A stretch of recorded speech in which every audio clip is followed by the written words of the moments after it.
বন্যা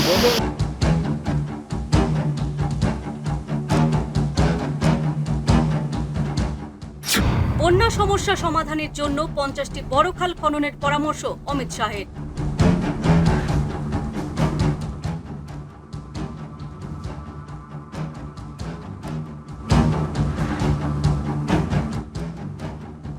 অসম সহ উত্তর পূর্বের বেশ কয়েকটি রাজ্য বর্তমানে বর্ষাকালের বন্যায় প্লাবিত।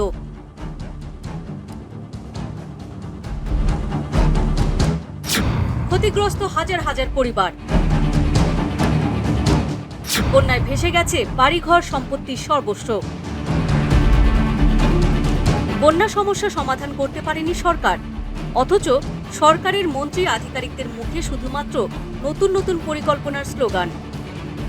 এবার উত্তর পূর্বের বন্যা সমস্যা সমাধানে স্বরাষ্ট্রমন্ত্রী অমিত শাহের বিশেষ পরামর্শ। 50টি বড় খাল খনন করে ব্রহ্মপুত্রের জল সরবরাহ করলে অসমের বন্যা সমস্যার অবসান ঘটবে।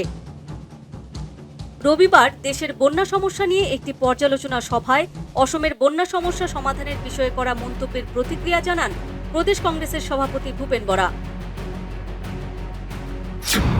বন্যামুক্ত, ভাঙনমুক্ত অসম গড়ার প্রতিশ্রুতি ব্যর্থ। ব্রহ্মপুত্র খনন, এক্সপ্রেস হাইওয়ে নির্মাণের কথা ভুলে গেছে বিজেপি।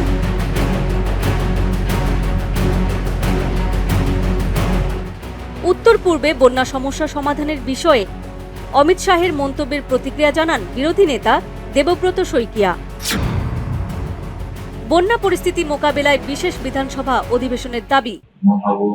আমাৰ বিধানসভাৰ যিসকল বিধায়ক, বিশেষকৈ শাসক পক্ষৰ ফালৰ পৰা আমালৈ এটা আহ্বান আহিব লাগে যে আমি সকলোৱে পুনৰবাৰ বিধানসভাৰ ফালৰ পৰা প্ৰস্তাৱ লওঁ যে বিজেপি দলে আমাক পূৰ্বতে দিয়া প্ৰতিশ্ৰুতি অনুসৰি বানপানী আৰু খহনীয়াক ৰাষ্ট্ৰীয় সমস্যা বুলি ঘোষণা কৰি যাৱতীয় পুঁজি দিয়াৰ ব্যৱস্থা কৰিব।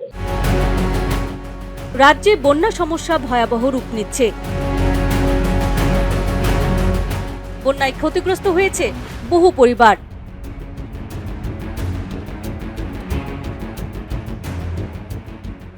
বাড়িঘর ও খামার হারিয়ে বন্যার্তরা বর্তমানে ক্ষুব্ধ হয়ে উঠেছে। অতখিনি জোৰলৈ জোপাই আজি একে বৰাবৰ 3টা পানী একে লগে লগেই সোমাই গৈছে। আজি 3টা পানীত আমি যিটো অৱস্থাত, যিটো কণ্ডিশ্যনত মানুহকেইটা আমি জীয়াই থাকিলোঁ, গতিকে এতিয়ালৈকে কোনো চৰকাৰ মন্ত্ৰী MLA হওক বা কোনো মানুহ আহি আমি কেনেকৈ আছোঁ, কি কৰিছোঁ, কোনো এজন মানুহে আমাক খবৰ লোৱাহি নাই। তাৰ উপৰিও আমি আজি 2022 চনৰ পৰা আমি লতিগতি হৈ আছোঁ এই বানত। Bureau report, the news plus.